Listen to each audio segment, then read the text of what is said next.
Hi friends, మీరు బ్యాచిలర్స్గా ఉంటూ చపాతీలు ఎలా తయారు చేసుకోవాలో తెలియక ఇబ్బంది పడుతున్నారా? అయితే ఇలా సాఫ్ట్గా అండ్ టేస్టీగా ఇంట్లో వాళ్ళు చేసినట్టే చపాతీలు రావాలంటే ఎలా తయారు చేయాలో ఈ వీడియోలో చూద్దాం రండి. This is bachelor kitchen foods. Welcome to my channel. Let's start the process. ముందుగా మనం గిన్నెలోకి మనకి కావాల్సినంత పిండిని తీసుకోవాలి. నేనైతే ఇక్కడ ఆశీర్వాద్ గోధుమ పిండి తీసుకుంటున్నాను. మీకు ఏది అందుబాటులో ఉంటే అది తీసుకోండి. అండ్ నెక్స్ట్ వచ్చేసి మనకు కావాల్సినంత పిండి తీసుకున్న తర్వాత ఇందులోనే రుచికి సరిపడా సాల్ట్ వేయాలి. నేనైతే ఇక్కడ 1.5 స్పూన్ సాల్ట్ వేసుకున్నాను.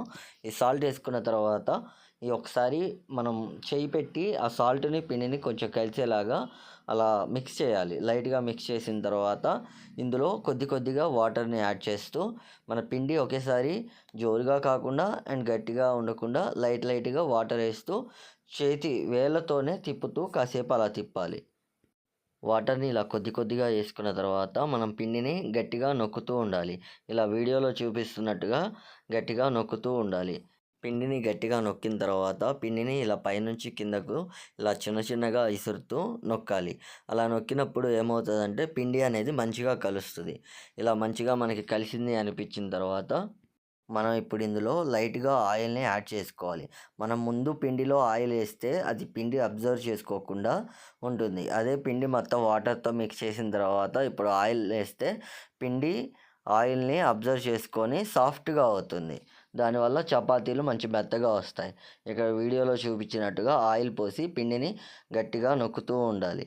ఇలా నొక్కుతూ పిండి సాఫ్ట్గా అయిందా లేదా అనేది మనం ఇలా ఏళ్ళుతో నొక్కితే మనకే అర్థమవుతుంది. పిండి ఇలా సాఫ్ట్గా అయింది అనుకున్నప్పుడు ఒక అరగంట సేపు మూత పెట్టేసి పక్కన పెట్టేసుకోవాలి. అప్పుడు ఏమవుతుందంటే పిండి మంచిగా మెత్తగా మగ్గుతుంది. అలా మంచిగా అయిన తర్వాత చపాతీలు అనేవి చాలా సాఫ్ట్గా వస్తాయి. 30 నిమిషాలు ఆగిన తర్వాత మనం పిండిని తీసుకుంటే ఆ పిండి చాలా సాఫ్ట్గా ఉంటుంది. అలా సాఫ్ట్గా ఉన్నప్పుడు చపాతీ ఇంకా సాఫ్ట్గా వస్తుంది. ఇప్పుడు మనకి ఎన్ని చపాతీలు కావాలో వాటిని చిన్న ఉండలుగా చేసుకోవాలి. నేనైతే ఇక్కడ నాకు 5 చపాతీలు సరిపోతాయి. నేను 5 చపాతీలకి సరిపడా చిన్న ఉండలు చేసుకుంటున్నాను. ఇప్పుడు ఒక ప్లేట్ తీసుకొని ఆ ప్లేట్లో పొడిపిండి పోసుకొని మనం తీసుకున్న ఈ 5 చిన్న ఉండలు ఏవైతే ఉన్నాయో వాటిని చేత్తో రౌండ్లా చేసి ఆ పిండిలో డిప్ చేయాలి. ఇలా డిప్ చేసిన తర్వాత రొట్టెల పీట మీద పెట్టుకొని మనకు కావాల్సినట్టుగా రౌండ్గా తయారు చేసుకోవాలి. ఇలా రౌండ్గా తయారు చేసుకొని ఓ పేపర్ మీద వేసుకుంటున్నాను. ఈ 5టిని ఒకసారే కాల్చడానికి వీలుగా ఉంటుంది కాబట్టి ఓ పేపర్ మీద న్యూస్ పేపర్ మీద తీసుకుంటున్నాను.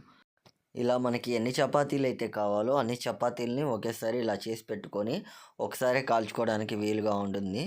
ఇప్పుడు కాల్చే విధానం ఎలాగో చూద్దాం రండి. ముందుగా మనం స్టవ్ ఆన్ చేసుకొని స్టవ్ మీద ప్యాన్ పెట్టుకొని అండ్ ప్యాన్ హీట్ అయిన తర్వాత దీని మీద లైట్గా ఆయిల్ వేసుకొని చపాతీని దానిపైన వేసి కొంచెం అటు ఇటు కాలేలాగా లో ఫ్లేమ్లో పెట్టుకోవాలి.